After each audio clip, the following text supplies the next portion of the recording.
11:31. Dugang pangutana, matud pa niya, Brad, balaan pa ba ang usa ka imahin kung gikan pa sa among katigulangan? Panahon pa, Brad, sa mga Kastila. Okay. So kanang mga karaan nga mga imahen, aron gyud pagsiguro nga ma-maintain ang iyang pagkabalaan, although dili mawala ang blessing. As long as ang paggamit ani tinarong. Wa nimo gamita sa occult nga kanang intention ba. So mao na nga dili man dautan nga atong publishingan ang mga labi na ng mga antik mga karaan na gyud kay nga imahen. So kung mao na nga og gaduda ka sa kaniha ibisingan ba kani sa una o suroy ra na gipalit ni lula nagibutang sa altar aron pagsiguro publishingi. Unya kana pong mga imahen nga karaan nga kanang nalibat na ng mata, ning budlat na ng mata, kana bitaw nakagkag na ng buhok, laktod nga pagkasulti, di na presentable tan-aon. Ibutang ta imahen sa Sacred Heart of Jesus unsa ang mata gasiga mura man og dili sagrado. Mura man horror tan-aon, angay na natong i-dispose. So mao na angay na to i-dispose. Unsa may ito buhaton? Kung dili ug makahimo ka nga imong ipa-retouch, imong ipaayo ba, papintalan ba kag utro, imong ipatarong, labing maayo. Unya publishingi og utro kung matarong na. Unya kana gyung murag yamo na kamot, napungkol na, naputol na pud ng liog. Ayaw ninyo napatapti og babulgam mo samot kapalamuot tanahon. No, usaw man na nato pag-dispose ato ng ilubong. Nganong ato mang ilubong dili na pagpasipala kundi pagpahiluna. Ngano man dili naman sila presentable kay ang imahen sa mga santos, ang ilang imahen representation ra man na sila sa santos, dili man gyud na maoy atong giampuan. Ang gilarawanan man mao na nga dapat nindot yun ang detailed o attractive siya kay aron mapukaw ang atong pagtuo during magampo ta. Unya karon unay gasiga ng mata ng imahen ana inig naay mutabang og ampo inig tan-aw ato makasa na hinuon at luka man ang langkuan. Mao na no nga dili na siya presentable. Mao na nga og horror na gyud tan-aon i-dispose. So unsa may pagampo ana.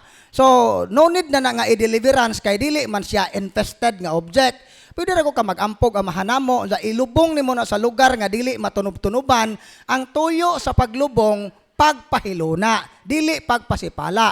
Pero mao ni ang angay niyo matayan. Kung maglubong man gani mo mga imahen nga nangabuak na tiwasin na lang gyud nagbuak nga kanang dili na mapurma. Ngano man, kay kung makubkuban na siya nga ilubong nga murag na purma-purma pa, basin unya tong makakubkob sa umaabot nga makaingon, milagroso ne, magamag kapilya, manambaw na pod. Aron malikaya na siya, gubag yun siya. Pero kung inyo nang dugmokon sa paagi nga sekreto, sod sa kwarto, ayaw pakit-aton yung silingan kay makakosmog skandal ana. Basig makaingon sila ning balhin na kag Jehova, balhin na kag laing relihiyon. Ang tuyo ana pagpahilona, dili pagpasipala. Mao to bag. Okay, dugang pangutana, Brad. Miingon siya, Brad, kung ang tao nakasala sa 10 Commandments, kung namatay, muagi pa ba siya og purgatorio o diretso na siya sa impyerno? So ang usa kat ingani lang gyud nga unsa may makapaimpyerno sa tao bisan pag nalapas nimo nang napo kasugo kung sa wa pa ka mamatay nakadawat kag grasya, nakadawat pa ka sa sakramento o nakahinulsol ka bisag wa iabot og pare pero nahatagan kag grasya sa tinud-anay nga paghinulsol. Dako ang puruhan nga maluwas pa ka pero muagi kag purgatorio. Pero kanang tanan nga naa sa purgatorio kay sure man jud nang mahilangit. Kay nganong apurgahon pa man og impierno ra di ay. Pareha ra gud naa nang plato nga kung gamiton pag kanang platuha og magamit pa na imo nang hugasan. Nganong imo man ang hugasan nga ibalibag ra man day gihapon nimo. So mao ra pud na kanang tanan nga gipurga sa purgatorio kay cleansing, gilimpyuhan kay para masud sila sa langit. Pero bisan pag wa nimo malapas ng napo kasugo, bisan usa lang ka sa lang mortal nga wa mahinulsoli sa tao, mamatay tangaway pag hinulsol, sigurado gyud ang atong kalaglagan ana. So mo na karon nga kana usa ka tawo nga mortal kanang nakaslapas sa napo kasugo, sure na batong na impierno brad o ang kanang naay na purgatorio ba to? Ang Ginoo zoy makatubag anang pangutanaha. Kay ang Ginoo ra may muhukom, pero ang simbahan nagtudlo nato og mga giya. Unsay mga timaan nga unsay mga sign nga kung ato ning himuon maimpierno ta ug ato ning himuon maluwas ta. So mo to no nga kinahanglan nga mamatay ta nga wala ta sa estado sa salang mortal aron dili ta maimpierno. Mao na ito bag. Okay, dugang pangutana, Brad. Maayong buntag. Aduna kami habak og botilya sa lana. Ako nang gilubong sa yuta, pero wala nako na deform, wala po nako gibungkag ang botilya nga naay lana. Unsay maayong buhaton, Brad? Ako po tong kaluton, bungkagon o dili na? Kung nakatuod ka sa location, mas maayo nga imo tong kubkubon og imo gitong bukon og imong i-deliverance. Unya mohimo kag verbal renouncement. Naay proseso ba? Kay legalistic man gud ang yawa.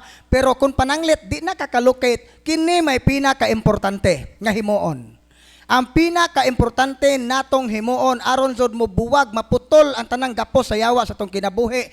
Tinud-anay nga pagkumpisal sa maong sala ug sa uban pa natong mga sala. Kaya ang giingon ni Father Gabriel Amort, one good confession is more powerful than 1,000 exorcism. Ang usa ka maayong pagkumpisal mas gamhanan pa, mas epektibo pa kaysa libo-libo ka eksorsismo. Ngano man, unsa may kalainan di ay sa kumpisal og exorcism. Ang exorcism, pag-ampo na siya nga palayason ang yawa nga naa sa lawas. Pero ang kumpisal, mapalayas ang yawa sa kalag og lawas. Mao na nga mas epektibo ang kumpisal kaysa exorcism. Bisan pa og di na to nimo makubkob kay wala ka katuod og saa mabugto ang gapos sa yawa diha nimo kun ikaw tinud-anay nga naghinulsol sa maong sala. Nga bisag unsay mahitabo di na jo ko mogamit. Kay basen pa og maapiki naka imong kubkubon to imong lumay kay importantag na biyudo naka wa man joy wa na makukakita og lain ani nga gihidlaw naman jo kog tawo mao to nga kubkubon nimo tong lana sa lumay kay aron maka pamadje na pud ka kay aron makapahungaw kasi imong kauwag awa jo na mamao. So mo na hugot nga paghinulsol o tinud-anay nga paghinulsol nga ikumpisal maunay labing importanteng buhaton sa mo'y pinaka-effective nga tubag sa mong pangutana. Mo to'y tubag. Okay, dugang pangutana, Brad. Accepted ba sa simbahan nga mukuha og sponsor or maninoy sa bunyag sa kasal nga dili katoliko? Ang tubag wala gyud na sa canon law. Gi-discourage sa simbahan nga ngani ang ninong sa kasal go o ninong sa kasal o sa bunyagod ang trabaho sa sponsor sa godparents o kanang godparents ang imong trabaho is mutabang kapag katikais pagtudlo paggiya unya karon laing relihiyon unsa may itudlo ana nimo di mao. So mo nga og naa kay amigo nga tagalaing relihiyon nga gustong motambong sa kasal o gustong motambong sa bunyag, dili siya himuong sponsor. Witness lang siya, ning tambong lang siya. Mura ko siyang tanaw program. Dili siya pwedeng mo participate sa sacraments kay wa man siya mahiusa sa simbahan. Kay ang sakramento para ra na sa mga living members of the church. Kato yung mga active nga membro sa simbahan. Mao na nga, wala gyud na ang simbahan gidili gyud nga pakuguson nimo ng pastor sa laing reliyon. Kay mao ra ba ni teknik sa mga pastor? Dili na nila edukaron, dili na nila agnihon ang ginikanan kay nahibaw mang di mo sugot. Mao na nga mo sponsor silag mga bunyag kay katong mga bataa ila tong hinay-hinayan og doktrina kay nahibaw man sila nga ini kadako ana mubalhin na nila. Mao na magbantay ta ana nga strategy. Mao toy tubag. Okay, time check, 11:41. So we have 4 minutes more. Dugang pangutana, pwede ba ko, Brad, mo deliveran sa akong balay, pero divorce manggod ko sa Lutherans nga lalaki? Okay, so bisan pag divorce ka kung wala na kay ka live-in karon, so magumpisal ka, mas kasiguro gyud ta nga gipasaylo sa Ginoo ang imong sala. No, kawas tingali kong na divorce lagi na lain na pod no, naka sa state of sin. So karon kung pananglit na kay balay nga infested nga nakahatag jog kahasol nimo, so pwede ba ka mag-ampo para mapalayas ang yawa? Yes, pwede ka mag-ampo direkta sa Ginoo. Nga Lord, ang kuno nako di jud ko angayan kanang kuan naadto ko sa estado sa sala nasayod jud ka ana wa man malilong nimo ang akong kahimtang pero nahasol jud ko anihong gipuy-an ron Lord tabangi ko nga mulayas unta ning mga daotang espiritu pwede na nimong himuon nga direkta ka mangayo sa Ginoo.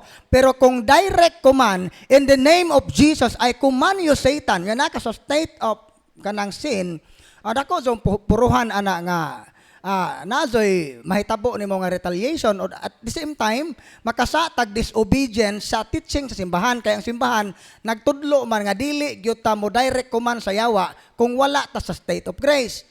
So pero wala magpasabot nga di ta makaampo sa Ginoo.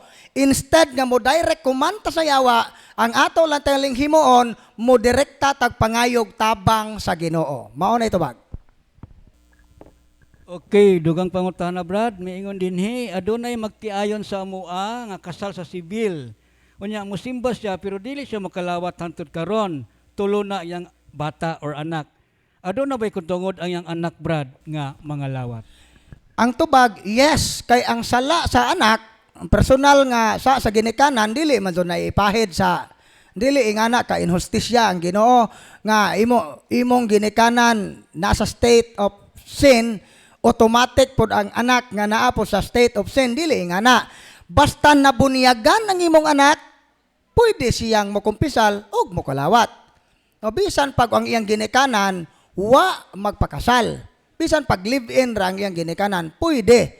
Kay lagi magisdot gani tag personal sin o actual sin, dili pwede nga ang actual sin o buhat sala nga buhatnon sa usa ka tawo ipahid sa laing tawo. Mao na nga kung ang politiko nangawat, di pwedeng presohon ang anak. Kadto ra jong nangawat. Mao to na ibalaod. So mao na itubag. Okay, time check.